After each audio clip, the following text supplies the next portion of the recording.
नमस्कार साथियों, स्वागत है मेरी इस क्लास में आप सभी को।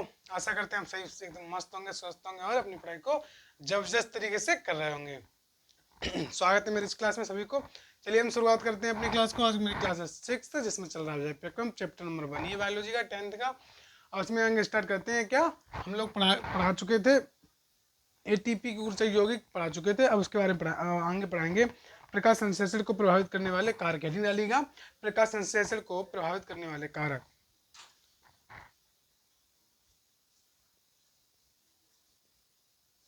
प्रकाश संश्लेषण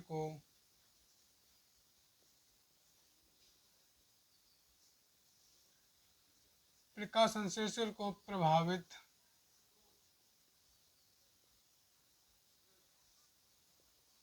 करने वाले कारक।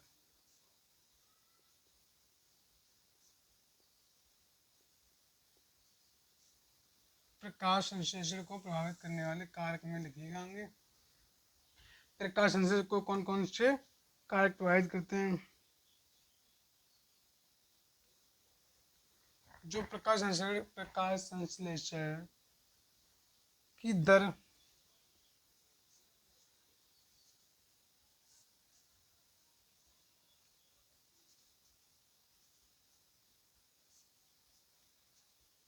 प्रकाश संश्लेषण की दर जो प्रकाश संश्लेषण की दर अनेक बाह्य तथा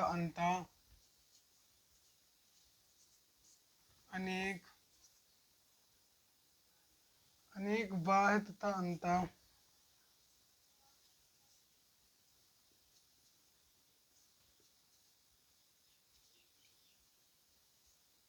अनेक प्रकाश संश्लेषण की दर अनेक बाह्य तथा अंतः कारकों से प्रभावित होती है। कारकों से प्रभावित होती है।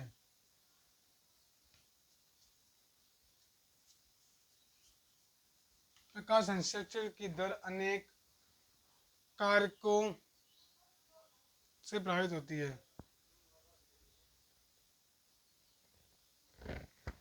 कारकों से प्रभावित होती है। इसमें निम्न कारक हैं।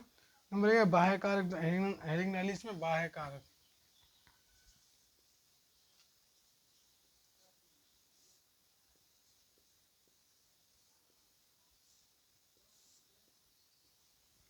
क्या बाह्य कारक? External factors. बाह्य कारक मतलब प्रकाश, ताप, वायु। प्रकाश, ताप, वायु, जल। प्रकाश, ताप, वायु, जल, प्राप्त खनिज,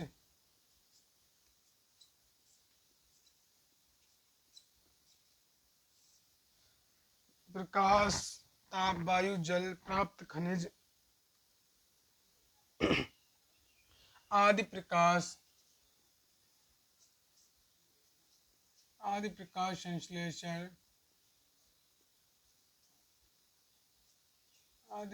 संश्लेषण को प्रभावित करते हैं।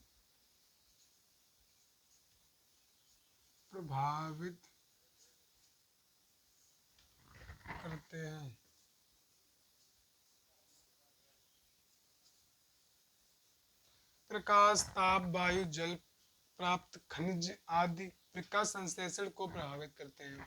ये बाह्य कारक हैं। इसमें पहला पॉइंट लिए प्रकाश।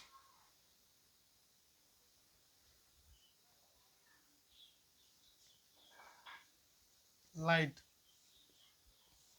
प्रकाश को क्या बोलते हैं? लाइट। प्रकाश, लाइट।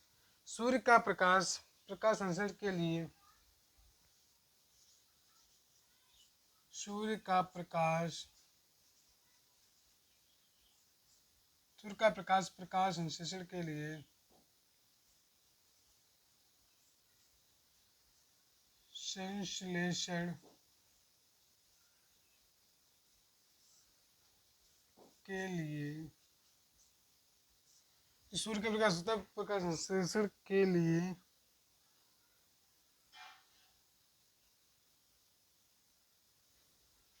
के लिए ऊर्जा देता है।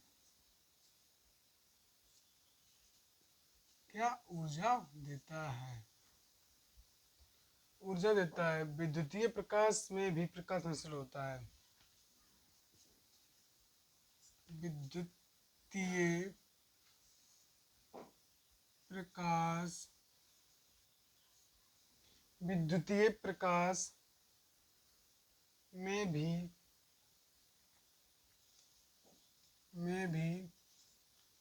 प्रकाश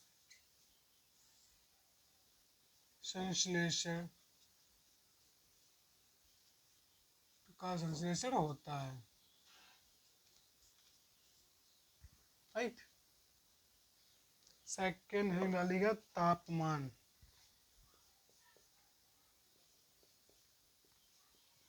तापमान टेम्परेचर।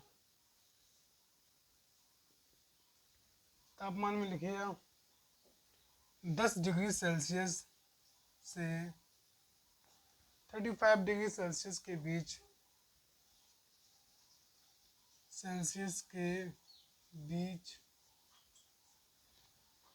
10 डिग्री सेल्सियस से 35 डिग्री सेल्सियस के बीच का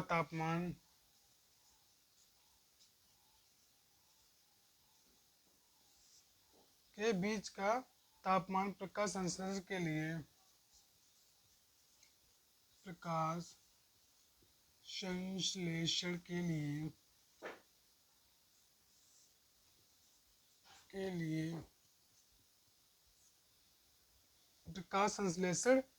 के लिए उपयुक्त माना जाता है। उपयुक्त माना जाता है। राइट। 10 डिग्री सेल्सियस से 35 डिग्री सेल्सियस के बीच का तापमान प्रकाश संश्लेषण के लिए उपयुक्त माना जाता है। इसके आगे लिखिएगा थर्ड एलिमेंट का जल, वाटर।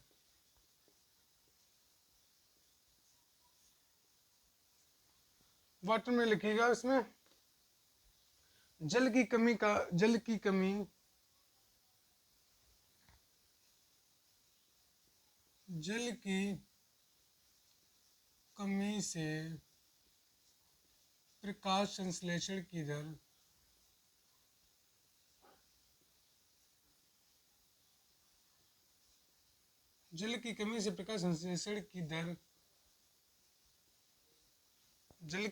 से प्रकाश संश्लेषण की दर पर प्रत्यक्ष व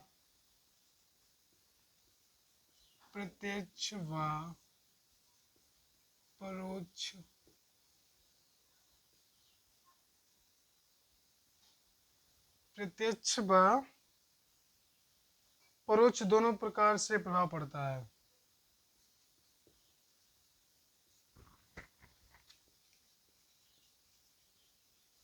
दोनों प्रकार से प्रभाव पड़ता है। राइट। क्या देखिए, हम लोगों ने कल पढ़ लिया था क्या, एटीपी ऊर्जा योग। उसके बाद हम लोगों ने पढ़ा प्रकाश संश्लेषण को प्रभावित करने वाले कारक। प्रकाश संश्लेषण को कौन कौन से कारक प्रभावित करने, ये हमने आपको बता दिया था। प्रकाश संश्लेषण को देखिए कौन कौन सा प्रकाश करता है प्रभावित। तापमान, जल और खनिज लवण, ये सारे प्रकाश संश्लेषण को प्रभावित करने वाले कारक हैं। राइट। इसमें से अभी थोड़ा हम लोगों ने पॉइंट लिख लिए, लमसम 3 तक पॉइंट लिख लिए हैं। उसमें पहला है बाह्य कारक। क्या होते हैं? प्रकाश, ताप, वायु, जल, प्राप्त खनिज आदि प्रकाश संश्लेषण को प्रभावित करने वाले कारक हैं। प्रकाश, ताप, वायु, जल, प्राप्त खनिज लवण, खनिज आदि प्रकाश संश्लेषण को प्रभावित करने वाले कारक हैं। उसके बाद प्रकाश, नंबर 1 हेडिंग है प्रकाश। सूर्य का प्रकाश प्रकाश संश्लेषण के लिए, सूर्य का प्रकाश होता है वो प्रकाश संश्लेषण के लिए ऊर्जा देता है। विद्युतीय प्रकाश में भी प्रकाश संश्लेषण होता है। जो विद्युत प्रकाश होता है इसमें भी प्रकाश संश्लेषण होता है। बल्ब की रोशनी का प्रकाश होता है, उसमें भी प्रकाश संश्लेषण होता है। राइट। और नंबर दूसरा पॉइंट है तापमान, टेम्परेचर इसको बोलते हैं हम। 10 डिग्री सेल्सियस से 35 डिग्री सेल्सियस के बीच का तापमान प्रकाश संश्लेषण के लिए उपयुक्त माना जाता है। मतलब जब 10 डिग्री सेल्सियस और 35 डिग्री सेल्सियस के बीच में तापमान हो तो प्रकाश संश्लेषण उचित तापमान है, इससे मतलब आराम से प्रकाश संश्लेषण हो सकता है, कोई परेशानी नहीं होगी, राइट। उसके बाद थर्ड पॉइंट में लिखा है जल। जल वाटर, जल से क्या होता है? जल की कमी से प्रकाश संश्लेषण की दर पर प्रत्यक्ष व परोक्ष दोनों प्रकार से प्रभाव पड़ता है। जल की कमी हो जाएगी तो हर एक तरीके से प्रकाश संश्लेषण नहीं हो पाएगा, इससे क्या नाम प्रकाश संश्लेषण नहीं हो पाएगा और उसके प्रत्यक्ष व परोक्ष दोनों प्रकार से प्रभाव पड़ेगा, इसलिए राइट। अब ये अपना लिख लिया होगा, आप नोट कीजिएगा, इसके आगे पॉइंट डालेंगे हम। अब क्या खनिज लवण, राइट, लिखिए पहले।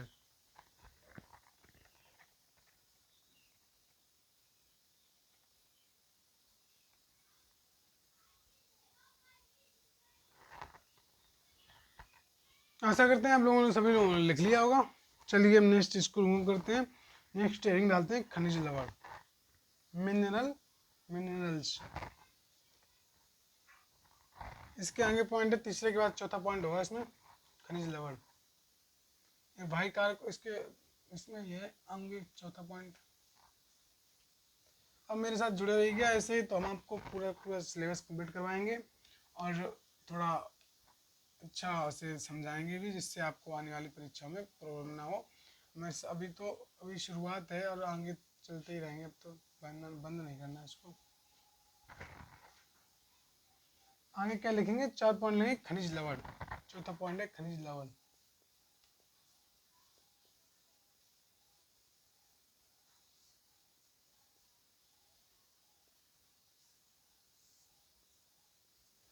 चौथा पॉइंट क्या है? खनिज लवण। देखिए एफ ई तथा एम जी खनिज, एफ ई तथा चल नहीं रहा, सुनिए अच्छा।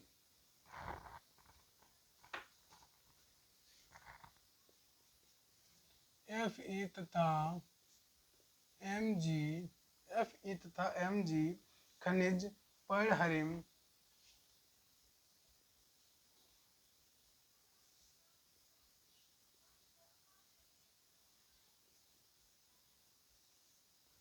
एफ ई तथा एम जी खनिज परहरिम, परहरिम को क्या बोलते हैं? क्लोरोफाइल, क्लोरोफाइल परहरिम को इंग्लिश में बोलते हैं। परहरिम के संश्लेषण के लिए, संश्लेषण के लिए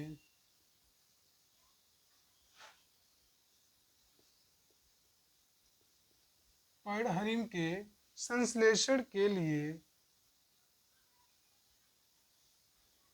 जरूरी है, जरूरी है। इनकी कमी से परहरिम की,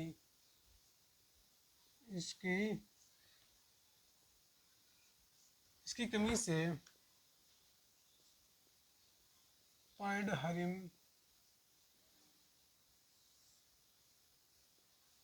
इसकी कमी से परहरिम की कमी होनी होगी, कमी होगी,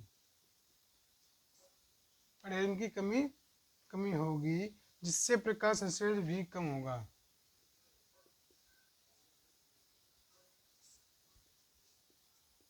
जिससे प्रकाश संश्लेषण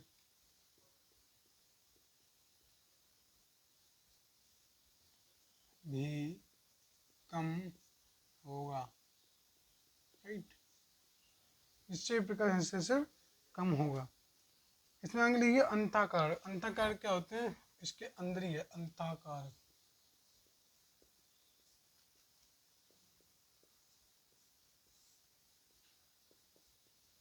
अंताकार में लिखिएगा internal factors, right. Internal factors में लिखिएगा पत्ती की संरचना,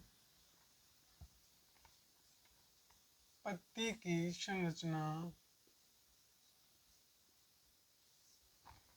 पत्ती की संरचना, स्टोमेटा की स्थिति,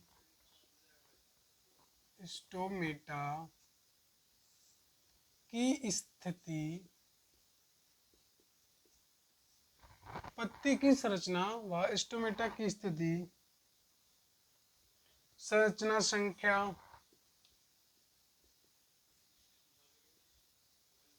संरचना संख्या,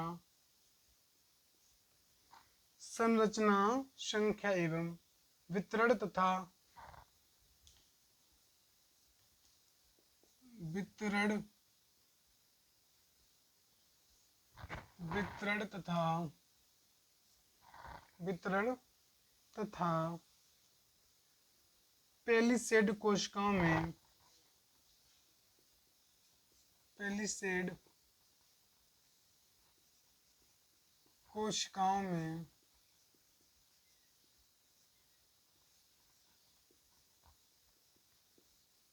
पर्णहरिम कोशिकाओं में पर्णहरिम की मात्रा भी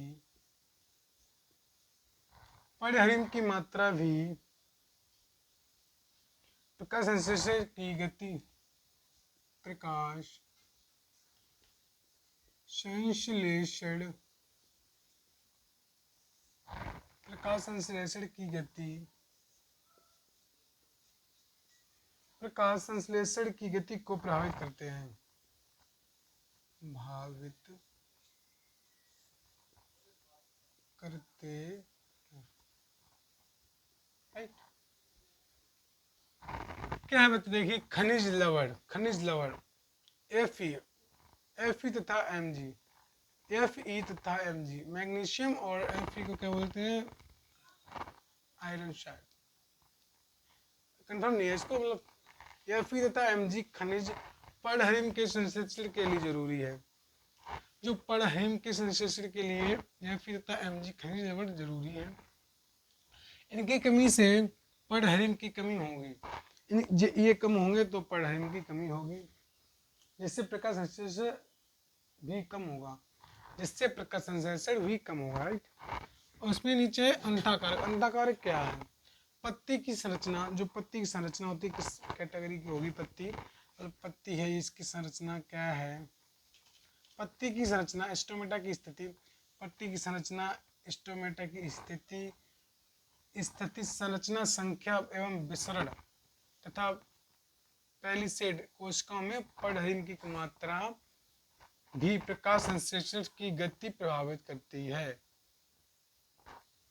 प्रकाश संश्लेषण की गति प्रभावित करते हैं कौन, पेलिसेड कोशिकाओं में पर्णहरिम की मात्रा भी प्रकाश संश्लेषण की गति प्रभावित करती है, राइट।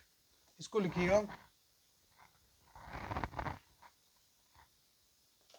लिखिए सभी लोग।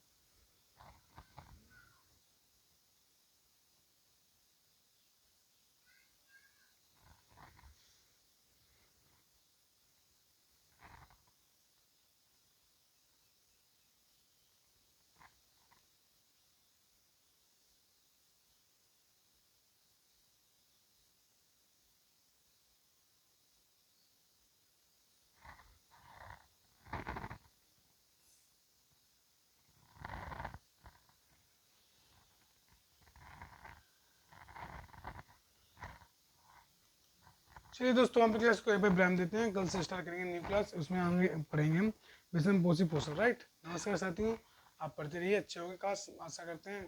धन्यवाद।